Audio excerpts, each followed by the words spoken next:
Hello guys, today I'm gonna answer a couple of questions that I got on my last video. So the first one is from Katie. Thank you so much. Just a few more questions. So why am I overeating? Is it just a habit developed over time I need to break? Why did this habit form in the first place? And how do you work on breaking this habit when the urge comes up to overeat? Yes, this is a habit. And how did it form? Past experiences, associations we formed around food, prolonged or extreme dieting, food beliefs, all the ideas or beliefs you picked up about food that you told us true, so that is determining whether you feel at ease, relaxed around food, or you feel stressed. So if you think that eating chocolate, cake, crisps, fast food is going to make you fat, then you're gonna be afraid when you eat it and you'll resist it. When you give in, you'll feel guilty and try to compensate for it. And then the next day you skip meals, you don't eat properly, and that's what it forms that habit of staying away and not eating and then overeating. How do you work on breaking this habit when the urge comes up to overeat? So first of all, you don't try to stop it when it comes up. What you have to do is anticipate it. You can take a piece of paper and write down all the times when you eat. So when does it happen? Does it happen around the time when you get back from work or from school, or does it happen in the evening, or when you watch TV? So just be conscious about what triggers it, or the environment you're in.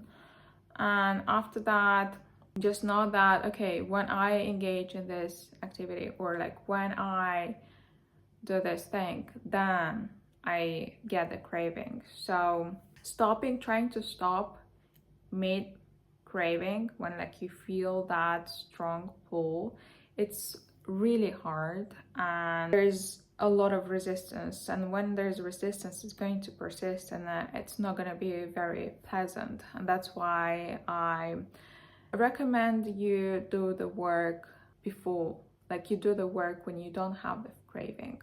So I said anticipate it, and after that try to do mental rehearsal. That's a tool that I recommend my clients. Imagine yourself being in that situation, eating that thing, and just stopping with ease. So that's a few things that you can do. The next question is from Milaike, I think. Hope I'm saying your name right. Thank you for this post. I'm so glad that you share your journey and help people. My question is how to stop when those urges to eat this dessert or whatever, even a craving comes.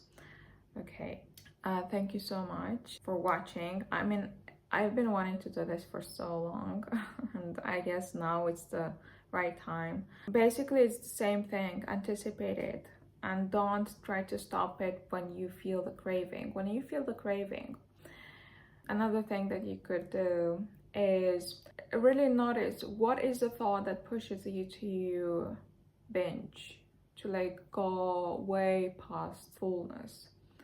For me, it was, I'll start a diet tomorrow, or I'll eat better tomorrow, or I messed it up anyway, I better just finish everything, or I'll exercise tomorrow, or I'll not eat tomorrow. So it's just something like this. That thought makes you actually go and eat even more.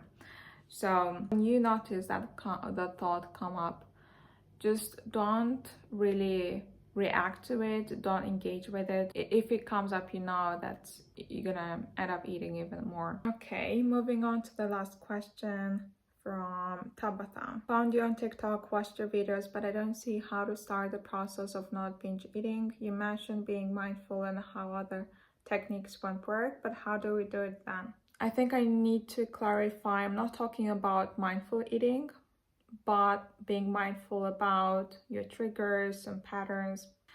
Mindful eating, it's not really necessary. I personally eat when I'm watching. I always watch something when I eat, or I work, or I do something else, you know? So it's not necessary, but you have to build that awareness. So how to start the process of not binge eating. In my other YouTube video, I talked about the 3 things that you have to do to stop, which is a new set of beliefs, a basic understanding of how the brain works, and the third one is practice. So the first one, the beliefs. I talked about 3 or 4 beliefs that are very common, and I used to have them before. And I said that the difference between me right now and me in the past is that I used to believe those ideas, you know, and today I don't think that food is addictive. I don't think that sugar is addictive. That's why I can easily stop.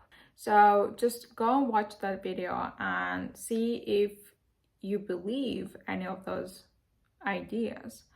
If you do, then it answers your questions. So what you have to do is just try to find an alternative, something that works. Because if you think that food is addictive, you're gonna have a hard time. You're not gonna be able to really have food in the house because you'll eat it all. So find something that is helpful, you know, it's easier. Change your beliefs. Don't really, as I said before, like, you don't have to believe what everyone is believing. And the second one is having a basic understanding of how the brain works. We learn through associations and meaning making. Look at all the associations you created around food and specific types of food, like the trigger foods. Like what comes up to you when you think about that, whether it's chocolate, you know, pizza or burger, fast food. So try to break that, you know, think about what associations you want to have instead. And then the last part, which is practice. Even though I said it's not as important, but when you struggle with your belief, then you have to focus on practice. I mentioned mental rehearsal. Just imagine, use your imagination. This is why we have it. I mean, people don't really talk about this, but this is how we do things, by imagining things. So just imagine yourself feeling at ease and relaxed, and create that mental image that you want to be experiencing. That's a few things that you can start with. If you have any other questions, just drop them down below and I'll be happy to answer them.